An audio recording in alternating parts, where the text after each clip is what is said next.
Political affairs में आपका स्वागत है। हमारे साथ अभिषेक हैं जो सीपीएस से पीएचडी कर रहे हैं। पॉलिटिकल साइंस में पीएचडी हो रही है इनकी, तो उनसे जानने की कोशिश करेंगे उनकी कहानी, और साथ ही साथ जानेंगे कि कैसे पीएचडी में एडमिशन मिलता है जेएनयू में, खासतौर पे पॉलिटिकल साइंस सब्जेक्ट में। तो अभिषेक, आप अपनी कहानी बताने की कोशिश कीजिए, जो आपकी भोपाल से लेके यहाँ तक की जर्नी है उसकी शुरुआत कैसे होती है। सबसे पहले तो थैंक यू संदीप भैया, आपने मुझे मौका दिया आपके यूट्यूब चैनल के थ्रू मैं बता पाऊँ। तो मैं भोपाल मध्य प्रदेश से हूँ, जैसा भैया ने बताया। और मेरी स्कूलिंग भोपाल से ही हुई है। अ, और हमेशा से मुझे बचपन से अच्छे टीचर्स मिले हैं, तो ये मेरा सौभाग्य है। अभी मैं यहाँ खड़ा हूँ अगर भोपाल से निकलते हुए, तो ये मेरे टीचर्स के बल पर है। टीचर्स ने जो नॉलेज दिया मुझे। तो उसके बाद जैसे मेरा 11th 12th में पीसीएम था, जैसे मैंने बताया मुझे अच्छे टीचर्स मिले हैं। तो 11th में मेरे एक सर थे फिजिक्स के। तो मतलब बाकी टीचर्स होते हैं जो आपको पढ़ाते हैं, सिखाते हैं, सब्जेक्ट के बारे में बताते हैं।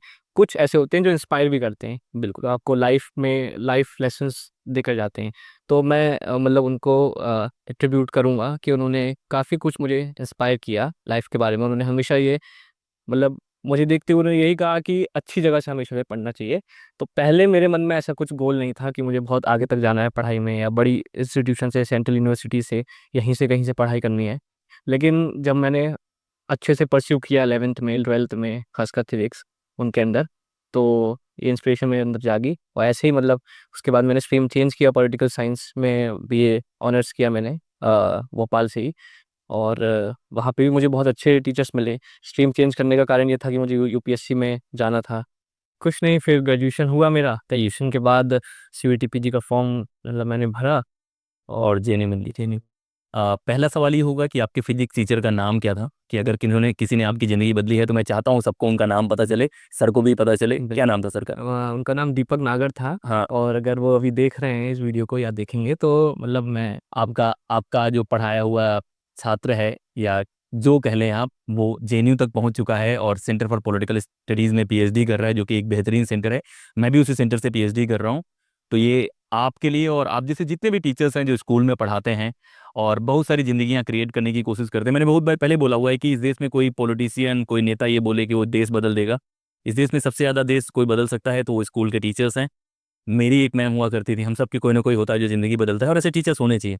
तो एक बार आपने भोपाल से ग्रेजुएशन कर लिया, जेएनयू की तरफ आपका सफ़र हो गया मास्टर्स का, तो यहाँ पे सीयूटी पीजी के बाद आपने पॉलिटिकल साइंस ही क्यों लिया। और भी सेंटर्स रहे होंगे, आपने सीपीएस ही क्यों चुना। भैया मेरा जैसे ग्रेजुएशन पॉलिटिकल साइंस ऑनर्स में ही था। और मैं पॉलिटिकल साइंस पढ़ा तो शुरुआत में जैसे मैं गया था, तो यूपीएससी के अप्रोच से गया था बीए में। तो लेकिन वो काफ़ी इंटरेस्टिंग मुझे वो टॉपिक लगा। और इवन ग्रेजुएशन में भी मुझे टीचर्स काफ़ी अच्छे मिले। वो लोग स्वयं के न्यू डी वगैरह से स्वयं पढ़े हुए थे। और तो उन्होंने बहुत इंस्पायर किया कि हम जैसा पढ़ाते हैं, हमारे जैसे कई टीचर्स आपको डीयू में मिलेंगे, जेएनयू में मिलेंगे। तो ऐसा मेरे अंदर संस्कार कुल मिला के वहीं से आया। ये होता है कि बहुत बार टीचर्स भी पहचान लेते हैं कि कौन स्टूडेंट है जो अपना हीरा है, जो कोयले को मैं हीरा बना दूंगा। और टीचर को सबसे बेस्ट तभी लगता है जब किसी को वो बेहतर बना पाते हैं। एक टीचर के लिए उससे सुकून वाला कोई काम नहीं। सैलरी, ये सारी चीज़ें ठीक है, मंथली आती हैं, लेकिन उनका अगर कोई छात्र बहुत अच्छा कर रहा है उससे सुकून कुछ नहीं। तो आपने मास्टर्स में ले लिया। जब पहली बार आप अब से जेएनयू में आए तो वो कैसा एहसास था। जेएनयू सबसे पहले तो मैं जब दिल्ली में ही आया, तो काफ़ी अलग था वो। तो भोपाल से, और एक मेट्रोपॉलिटन शहर है। उसके बाद में जेएनयू आया, तो यहाँ पर जैसे कि आपको जो एक्सपोजर मिलता है डे वन से ही, जो हमारा जो एडमिशन असिस्टेंस वाला जो डे था, जब एडमिशन हमारा होना था, वेरिफिकेशन, डॉक्यूमेंट वेरिफिकेशन, तो मैं आया। तो कई सारे स्टूडेंट ऑर्गेनाइजेशन एकदम ऑटो तक आ रहे हैं, उठा पिक करने के लिए।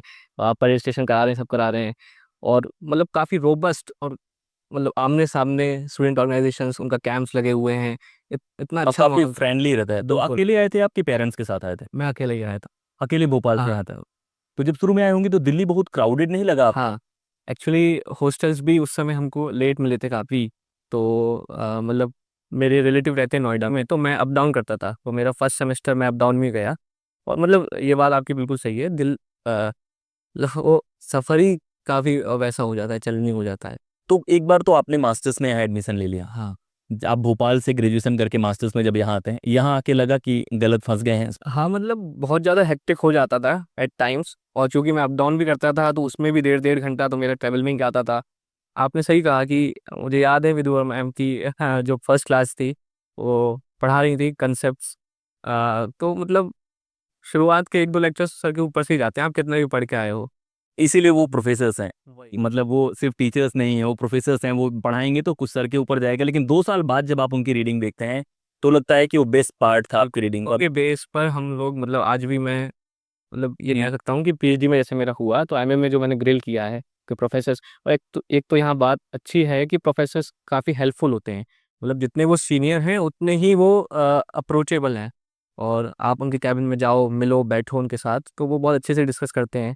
यहाँ पर जो इवन जो मैं सीनियर्स हैं उनका रोल मैं एक्नॉलेज करना चाहूँगा कि इतने प्यारे सीनियर्स हैं इस कैंपस में कि मतलब उनका तो रोल मतलब मैं बता ही नहीं सकती। लेकिन आज मुझे याद है कि मैंने 10 साल पहले जो रीडिंग्स पढ़ी थी, मेरे पास बहुत सारों का ऑडियो बुक मौजूद है, मैंने रिकॉर्ड करा था तब। वो जो मैंने मास्टर्स में 2 साल पढ़े हैं वो अभी तक मुझे हर जगह काम आता है। मैं पॉडकास्ट में जाता हूँ, कहीं भी जाता हूँ, मेरे वो जो आर्ग्यूमेंट्स हैं वो यूज होते हैं। तो जो लोग भी मास्टर्स कर रहे हो, मास्टर्स को ऐसे इंस्ट्रूमेंट की तरह मत देखो। मास्टर्स में जो भी चीज़ें आपको मिलती है वो लाइफ लॉन्ग काम आएगी। और मास्टर्स में बहुत बार बोल चुका हूँ कि वो आपकी मेमोरी को बड़ा करने का जरिया नहीं, आपके ब्रेन को बड़ा करने का जरिया है। तो उसको सीरियस लो।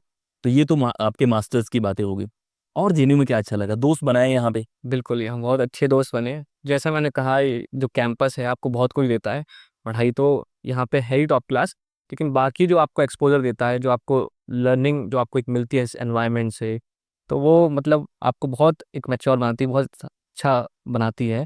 सीनियर्स जैसे मैंने बताया कि हर कदम पे सीनियर्स ने हेल्प किया। वो यहाँ पर जेएनयू में एक सिस्टम है कि वो रेमेडियल क्लासेस लेते हैं। अगर बच्चों को समझ में ना आए, जैसे अलग-अलग बैकग्राउंड से बच्चे आते हैं, कुछ-कुछ अलग मीडियम से भी आते हैं। मेरे क्लास में कुछ ऐसे बच्चे थे जो हिंदी मीडियम से थे, उनको काफ़ी मतलब ऑब्वियसली जब इंग्लिश मीडियम वालों को जब टफ पड़ती थी रीडिंग्स बहुत, तो उनके लिए भी बहुत टफ ही होता होगा।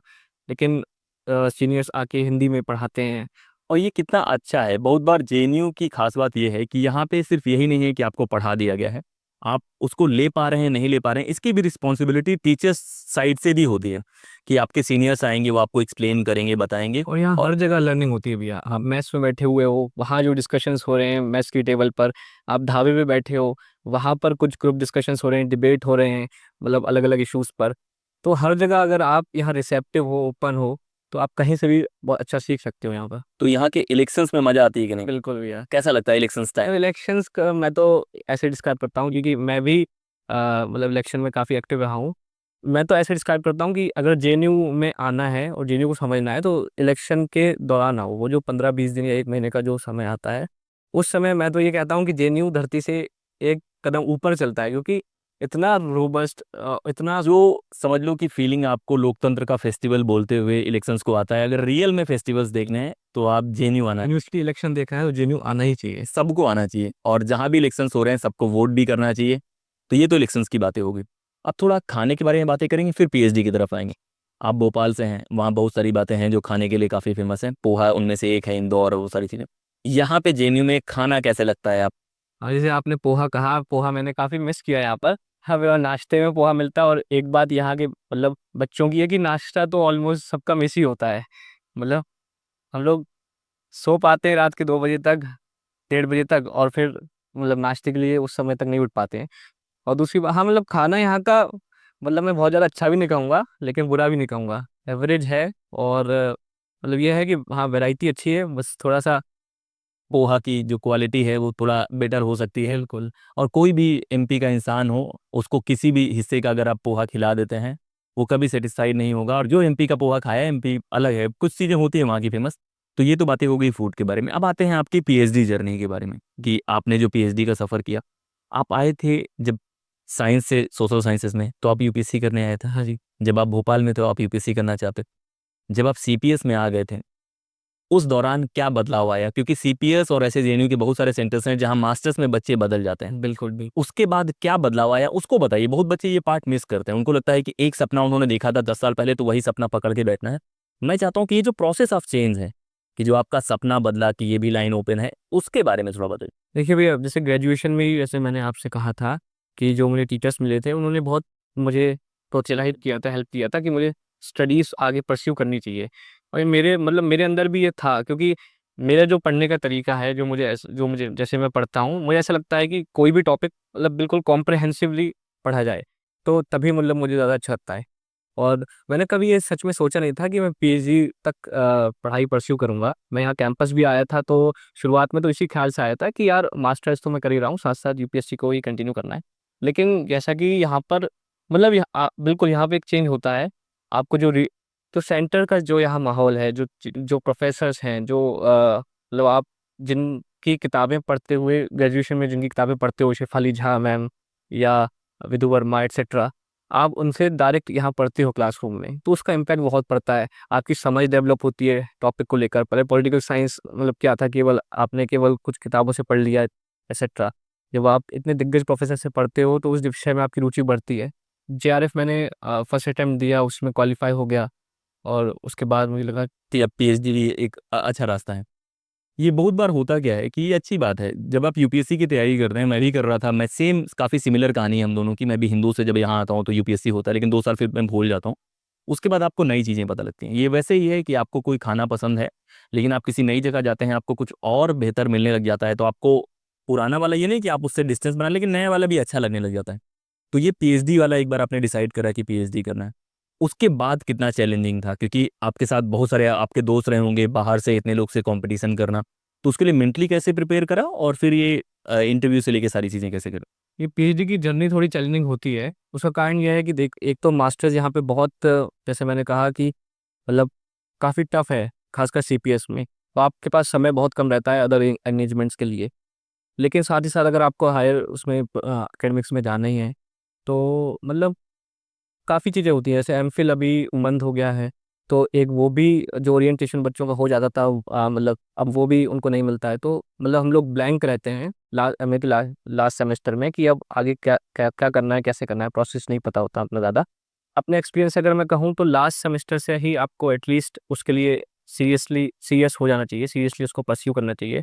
प्रपोजल जो राइटिंग है वो मतलब ऐसा कोई बहुत आसान काम नहीं है, कोई बहुत ऐसा जोक नहीं है कि आप जैसे हम लोग टर्म पेपर्स लिख देते हैं आराम से 1 हफ्ते में, 15 दिन में। प्रपोज़ल के लिए आपको आप मतलब आपका इंटरेस्ट एरिया लोकेट करना होता है कि आपको किन एरियाज़ में इंटरेस्ट आ रहा है, उसके बाद चीज़ें डिस्कस करनी होती हैं। मतलब जैसे अगर मैं उसको अगर डिटेल में बताऊँ, तो मेरा इंटरेस्ट हमेशा से इन टॉपिक्स में रहा है, जैसे इंडियन नॉलेज सिस्टम्स हो गया, इंडियन फिलॉसफी हो गया या फिर पॉलिटिकल थ्योरी हो गया। ये जो फिलॉसफी या थ्योरी के जो एस्पेक्ट्स हैं, इनमें मेरा ज़्यादा इंटरेस्ट रहा। जैसे मैंने कहा कि प्रपोज़ल पीएचडी के लिए आपको मतलब 6 महीने पहले से ही सीरियस हो जाना चाहिए। अपने इंटरेस्ट एरिया को लोकेट करके उसमें मतलब पढ़ाई शुरू कर देनी ये चाहिए। बहुत अच्छी बात है। इसको मैं बताता हूँ कैसे कि आपको सबसे डिफ़िकल्ट होगा इंटरेस्ट एरिया फाइंड करने में, कि आपको क्या पसंद है, नहीं पसंद है। सिंपल आप समझते हैं कि घर में आज आपका मन है कोई सब्ज़ी बनाने का, तो सबसे पहले आप डिसाइड करेंगे ना कि कौन-सी सब्ज़ी बनाएँगे, तो इंटरेस्ट एरिया आपको लोकेट करना है। फिर टॉपिक कौन-सा लेने वाले हैं, इंटरेस्ट एरिया तो बहुत वास्ट हो जाएगा। फिर आप टॉपिक लेंगे, फिर आप उसपे लिटरेचर पढ़ना शुरू करेंगे, लिटरेचर पढ़ते रहेंगे, फिर आगे आपको रिसर्च क्वेश्चंस मिलेंगे, रिसर्च ऑब्जेक्टिव मिलेंगे, फिर आप मेथोडोलॉजी बनाएँगे और फिर आप कहीं न कहीं रिसर्च प्रपोज़ल एक बनता है। फिर आप इंटरव्यू में ले जाएँगे, जहाँ पे बहुत सारे सवाल होते हैं। तो आपका जब इंटरव्यू हुआ आपसे, आपने प्रपोज़ल बना लिया, किस टॉपिक पे है प्रपोज़ल आपका? मेरा हेरिटेज गवर्नेंस को लेकर भी है। हाँ। जैसे कि मेरा एक्चुअल जो टाइटल है वो है commodification of indigenous traditions, impact of new liberal heritage governance on Kamakhya temple. अब ये मैंने इस टॉपिक तक मैं कैसे पहुँचा हूँ, तो जैसे मैंने कहा कि मेरा हमेशा से इंडियन नॉलेज सिस्टम्स पे इंटरेस्ट रहा है। मैं खासकर मेरा शाक्त ट्रेडिशंस जो हैं उनमें इंटरेस्ट रहा है। तो मुझे लगता था कि यार मैं अगर पीएचडी करूँ, अगर अपने जीवन के 4-5 साल इन्वेस्ट करूँ एकेडमिक्स में, तो 5 साल बाद मतलब मुझे लोग कम से कम इस डोमेन में जाने की, हाँ, ये इस डोमेन में इनका काम है, इंडियन नॉलेज सिस्टम्स वगैरह को लेकर। मतलब मेरा जो काम है वो टेम्पल कॉरिडोर प्रोजेक्ट्स को लेकर है। टेम्पल कॉरिडोर प्रोजेक्ट्स जो कि इंडिया में बहुत बन रहे हैं, जैसे काशी विश्वनाथ कॉरिडोर, एमपी में महाकाल लोक बन रहे हैं। अभी कामाख्या टेम्पल में एक कामाख्या कॉरिडोर प्रोजेक्ट प्रपोज्ड है गवर्नमेंट का। तो इसकी मतलब इस प्रकार से स्टडी तो बहुत हुई है कि इसके इकोनॉमिक गेन्स क्या हैं, एटसेट्रा वगैरह। मतलब पॉजिटिव साइड से बहुत अच्छी अच्छी स्टडी हुई है और बहुत मतलब अच्छे इसके रिजल्ट्स भी, हाँ, रिजल्ट्स हैं। लेकिन जो मेरी पढ़ाई है वो इस पर है कि ये जो डिस्टिंक्ट जो इंडिजिनियस ट्रेडिशंस होते हैं, जैसे शाक्त ट्रेडिशन जिसमें आप अल्कोहल का भी यूज़ करते हो वर्शन में या ब्लड का भी यूज़ करते हो, इन ट्रेडिशंस पर इस ये जो गवर्नेंस मॉडल है, जो कि मतलब ज़्यादा से ज़्यादा टूरिस्ट को अट्रैक्ट करने के लिए जो वहाँ की इंडिजिनियस ट्रेडिशंस है, उन पर क्या इम्पैक्ट पड़ता है बेसिकली, उनका क्या वो कमोडिफाई हो रहे हैं, क्या वो होमोजेनाइज हो रहे हैं, क्योंकि ये काफ़ी डिस्टिंक्ट है। सेकुलर टूरिस्ट के सामने अगर नागा सन्यासी जो है वो प्रोसेशन निकालेंगे अपना, तो वो अ, हो सकता है कि उनको उतना अट्रैक्ट ना करे।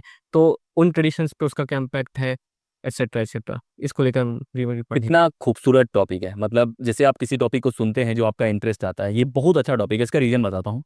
पहली बात है कि इनका इंटरेस्ट एरिया था इंडियन नॉलेज सिस्टम। इन्होंने कहा कि इंडियन नॉलेज सिस्टम में मैं काम करूंगा।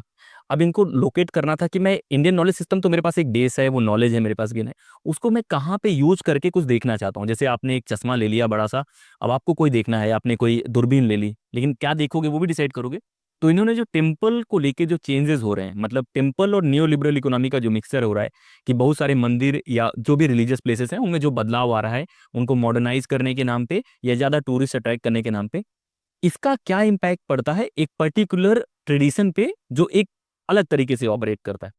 अब ये टॉपिक हम बाद में बहुत डिटेल से डिस्कस करेंगे, क्योंकि काफ़ी अच्छा काम होने वाला है और आप सबको पसंद भी आएगा। एक रिसर्चर की यही रिस्पॉन्सिबिलिटी होती है कि वो चीज़ खोज के लाए या वो चीज़ देख ले जो बाकी नहीं देख पाते हैं, और शायद यहीं पे सीपीएस की ट्रेनिंग या जेएनयू काम आता है। तो टॉपिक तो बहुत अच्छा है अभिषेक, आपका बहुत प्यारा टॉपिक है और बहुत अच्छा टॉपिक है। जो लोग भी सुन रहे हैं, इस टॉपिक को थोड़ा सा ध्यान से सुनने की कोशिश करना, बहुत मजा आएगी। जब अभिषेक काम कर लेंगे 2 साल 3 साल, उसके बाद अभिषेक को फिर से बुलाएंगे, इस पर और भी बातें करेंगे। और यही चीज़ें हैं, जब भी ये टॉपिक सुनते सुनते मेरी आंखों में और जिस तरह से मैं सुन रहा हूँ वो आता है ना कि यार आप इंजॉय करते हैं। तो एक बार आपने ये सारी चीज़ें कर ली, आपने तय कर लिया कि इस पे काम करना है, जब आप इंटरव्यू में गए जी भैया। तो वहाँ का कैसा एक्सपीरियंस रहा? क्योंकि वो मैं जानता हूँ काफ़ी खतरनाक एक्सपीरियंस होता है। सही बात है, मतलब बहुत नर्वसनेस रहती है। और मतलब मेरे साथ ऐसा था कि जो मेरा फर्स्ट इंटरव्यू था, मतलब यहाँ जेएनयू में, वो सीपीएस में ही था। और मतलब मैं सीपीएस ही सबसे ज़्यादा सीरियस सीपीएस के लिए ही था। इवन सीपीएस में भी मेरे बोर्ड में मेरा फर्स्ट इंटरव्यू था। तो जो तो पहला जो बकरा हलाल हुआ वो मैं ही था कुल मिलाकर। काफ़ी नर्वसनेस रहती है, ये बात सही है। और अ, इससे पहले जब मैं इंटरव्यू की तैयारी कर रहा था, एक्चुअली मैं अपने प्रपोजल पे बहुत काम कर रहा था। प्रपोजल जैसे मैंने सीनियर्स को दिखाया भी, तो उन्होंने कहा कि यार you have written almost a synopsis, पूरा एक सिनॉप्सिस जैसे ही आपने लिख दिया है। तो मतलब मेरा प्रपोजल काफ़ी अच्छा था। और इंटरव्यू का अगर मैं कहूँ, तो जैसे मैंने प्रपोजल बहुत अच्छा बना लिया था, उसके बाद जब मैंने सीनियर से डिस्कस किया, खासकर मैं अपने सीपीएस के कुछ सीनियर्स का नाम लेना चाहूँगा। एक राकेश रंजन भैया हैं, कि उन्होंने मेरी बहुत हेल्प की, वरुण भैया ने बहुत हेल्प की। तो इन लोगों ने मतलब मुझे यही कहा मेरा प्रपोजल पढ़ के, कि प्रपोजल तुम्हारा बहुत अच्छा है, पर एक्चुअली जो तुम इंटरव्यू में बोर्ड में वहाँ बोलोगे ना, जो 15 मिनट्स में जो तुम्हारी कॉन्वर्जेशन होगी, उसके बेस पर तुम्हारा फ्यूचर डिसाइड होगा कि हाँ तुम सीपीएस में आ रहे हो या नहीं आ रहे हो। तो अब तुम्हें कुल मिलाकर इंटरव्यू या जो आपका जो डिलीवरी एस्पेक्ट है, जो आपने पढ़ाई की है, 6 महीने से जो मेहनत की है, उसको डिलीवर करने का जो समय है, या जो वो एक वो है, उस पर आपको मेहनत अच्छे से करनी है। तो उन्होंने मुझे बताया था, और मतलब यही मेरी स्ट्रेटेजी रही है। मैंने 4 जगह इंटरव्यू दिया है जेएनयू में, मतलब 3 जगह मेरा सिलेक्शन हुआ है उसमें से, नॉर्थ ईस्टर्न स्टडीज़ में।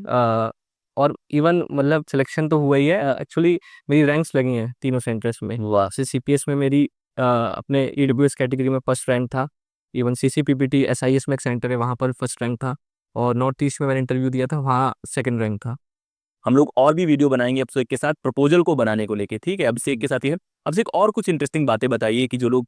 मैं इंटरव्यू के बारे में थोड़ा सा बता देता हूँ। तो मैं बहुत नर्वस था भैया के पास जब मैं गया, कि भैया यार इसको अब मैं प्रेजेंट कैसे करूँ, ये बन तो गया है, बन तो गई हैं चीज़ें। तो उन्होंने कहा, जैसे राकेश भैया ने मुझसे कहा कि देखो 2 मिनट वो आपको शुरुआत में देते हैं कि आप इंट्रोड्यूस योर टॉपिक ऐसे करके, मतलब introduce your self and introduce your topic. तो वो 2 मिनट 3 मिनट का समय आपके पास होता है पूरे बोर्ड को कन्विंस करने के लिए कि हाँ मतलब आप जो लेकर आए उनके सामने वो वर्थ परस्यूइंग है, उसमें रिसर्च होनी चाहिए। मतलब एक स्टेटमेंट ऑफ प्रॉब्लम, जैसे हम प्रपोजल अगर बाद में डिस्कस करेंगे, तो उसका एक एलिमेंट होता है स्टेटमेंट ऑफ प्रॉब्लम, कि आपके पास प्रॉब्लम है। तो वो उसमें आपको ये कन्वे करना है बोर्ड को कि हाँ देर इज, मतलब एक प्रॉब्लम है, उस पर काम होना चाहिए। उसके बाद एक्चुअली जब आप 2-3 मिनट के बाद जब वो क्रॉस क्वेश्चनिंग होती है, तो जैसा आपने कहा कि इतने सीनियर प्रोफेसर्स होते हैं आपके सामने, कि आप सारे सवालों का जवाब नहीं दे पाओगे। कई जगह आप अटकोगे भी, भले ही आपने पढ़ाई की हो उसकी तब भी। तो वो जो इंटरव्यू वाला जो एस्पेक्ट होता है, मतलब उससे पहले जब बॉल आपके पाले में है, जब आपके पास 2-3 मिनट है आपके टॉपिक के बारे में बताने के लिए, तब एक्चुअली आपको मतलब पूरी ताकत पूरी इंटेंसिटी के साथ उसे कन्वे करना चाहिए। उन्होंने जो मुझे स्ट्रेटेजी बताई थी वो मैंने अप्लाई की है चारों सेंटर्स में, और उसके मुझे लगता है उसी के बेस पे कहीं ना कहीं मेरा सिलेक्शन हुआ है। उन्होंने मुझसे कहा था कि जो 3-4 मिनट्स जो शुरुआत के मिलते हैं, उसमें मतलब एक तो पूरे इंटेंसिटी और फर्मनेस के साथ अपने टॉपिक को डिलीवर करो। ऐसा लगना चाहिए कि आप वेल रेड हो, उसके जितने भी आपका जो डोमेन है, जो टॉपिक है, उससे रिलेटेड जितने भी थिंकर्स या जो स्कॉलर्स हैं जिन्होंने काम किया है, वो आपके टिप्स पे होने चाहिए, मतलब आपको याद होने चाहिए। इवन उन्होंने कहा था कि 2-3 मिनट में जितने ज़्यादा थिंकर्स कोट कर पाओ बोर्ड के सामने, उतने आप कर दो। और मैं सच बता रहा हूँ, मतलब सीपीएस में मेरा फर्स्ट इंटरव्यू था, बहुत अच्छा नहीं गया। मतलब मैंने स्कॉलर्स कोट किए थे वहाँ पर भी, लेकिन जो मेरा बेस्ट इंटरव्यू था भैया, सीसीपीपीटी में था। मतलब 15-20 मिनट वो इंटरव्यू चला, और मैं आपको बताता हूँ, शुरुआत के 3 मिनट में मैंने 12 से 15 स्कॉलर्स सीधे कोट किए थे, और उनके जो व्यूज़ हैं इस टॉपिक को लेकर, और फिर जो मेरे व्यूज़ हैं, मतलब इतना स्ट्रीमलाइन। तो जब आपका बेस्ट इंटरव्यू जो जाए, जो मैं कहना चाहता हूँ, वो इतना अच्छा जाना चाहिए कि आपके पास कम से कम 12-15 स्कॉलर्स हों आपको बैक करने के लिए, तब जाके आपका सिलेक्शन श्योर शॉट होता है। मतलब मैं ये कह सकता हूँ, जब मेरा इंटरव्यू हुआ था, मैं निकला था बाहर, तो मुझे पता था कि हाँ, हो जाएगा, रहेगा, हो जाना चाहिए। तो ये तो बातें हो गई इंटरव्यू का। आपका जब रिजल्ट आया पीएचडी का, हाँ। उसके बाद क्या हुआ? जब पीएचडी का रिजल्ट आपने देखा, किसने देखा? और वो उस रात का या दिन की बात बताओ, रात होगा मुझे लग रहा है। हाँ, रात थी, एक लगभग 1 बज रहा था उस समय। तो मतलब जेएनयू का ये बहुत अनएक्सपेक्टेड तरीका है रिजल्ट निकालने का, कि वो एक डेट देते हैं, जैसे इनका एक कैलेंडर आया था कि उस डेट तक रिजल्ट आ जाएगा, उस दिन नहीं आया। फिर हम लोग एडमिन गए पूछने के लिए, उन्होंने कहा कि आज नहीं आएगा, कल आएगा। कल भी नहीं आया, फिर उन्होंने कहा परसों आएगा, परसों भी नहीं आया। फिर हम लोग गए नहीं पूछने, तो उस रात को 1 बजे उन्होंने ऑलमोस्ट रिजल्ट निकाल दिया। और रिजल्ट मैंने देखा, सबसे पहले जेआरएफ कैटेगरी का रिजल्ट आया था। तो जेआरएफ कैटेगरी से मेरा, जैसे सीपीएस में तो उस समय जेआरएफ कैटेगरी में इस बार इंटरव्यू नहीं था, नॉर्थ ईस्ट में था, तो वहाँ मेरा हो गया ऑब्वियसली। एक कोई भी सेंटर मिलेगा। हाँ, सेकंड रैंक पड़ी मेरी, तो मतलब ऑब्वियस, मतलब मैं बहुत खुश हुआ उस समय। और नेट का मुझे खासकर इंतजार था, क्योंकि मुझे सीपीएस चाहिए था। तो बस यही अगले दिन जो है दोपहर में मेरे ख्याल से सीपीएस का भी रिजल्ट आया। और मतलब जितना मुझे डर लग रहा था ना, मतलब मैं यही कहना चाहूँगा, जो आप मेहनत करते हो वो, ऐसा मुझे लगा कि हाँ, वो वर्थ इट थी, क्योंकि इंटरव्यू में अच्छे खासे मेरे मार्क्स से 25 थे 30 में से। और हाँ, पहला इंसान कौन था जिसे आपने कॉल करा? आपके सीनियर्स या पेरेंट्स? नहीं, मैंने तो घर पे ही बताया था। नॉर्थ ईस्ट सेंटर वाला रिजल्ट था, रात में आया था, तब मैंने मैसेज कर दिया था मम्मी को, क्योंकि वो भी ऑब्वियसली परेशान हो रहे थे। इंटरव्यूज़ ख़त्म हो गए थे 22-23 तारीख तक दिसंबर में, और जनवरी 4-5 तक रिजल्ट आया था। तो रोज़ मतलब पेरेंट्स भी पूछते थे।